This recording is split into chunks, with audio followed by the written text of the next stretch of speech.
राधे राधे।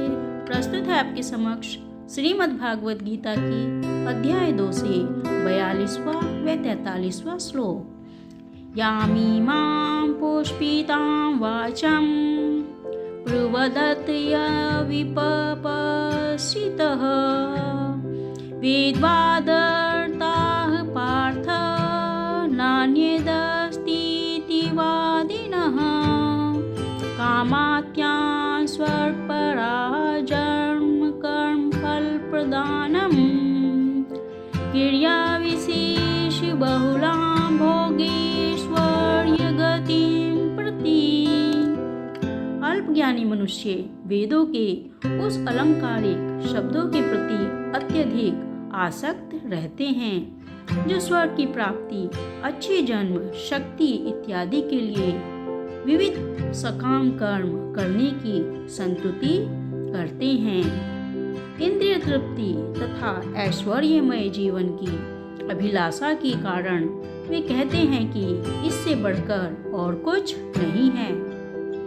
साधारणतः सब लोग अत्यंत बुद्धिमान नहीं होते और वे अज्ञान के कारण वेदों के कर्मकांड भाग में बताए गए सकाम कर्मों के प्रति अत्यधिक आसक्त रहते हैं।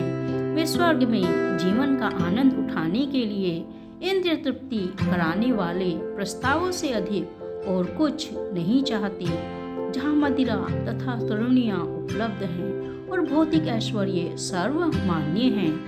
वेदों में स्वर्ग लोक पहुँचने के लिए अनेक यज्ञों की संस्तुति है, जिसमें ज्योतिष्टोम यज्ञ प्रमुख है।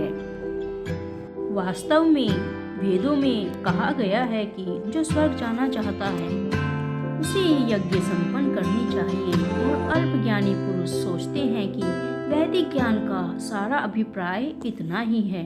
ऐसे लोगों के लिए कृष्ण भावनामृत में दृढ़ कर्म में स्थित हो पाना अत्यंत कठिन है। जिस प्रकार मूर्ख लोग विषैले वृक्षों के फूलों के प्रति बिना यह जाने कि इस आकर्षण का फल क्या होगा आसक्त रहते हैं, उसी प्रकार अज्ञानी व्यक्ति स्वर्गिक ऐश्वर्य तथा तजन्नित इंद्रिय भोग के प्रति आकर्षित रहते हैं।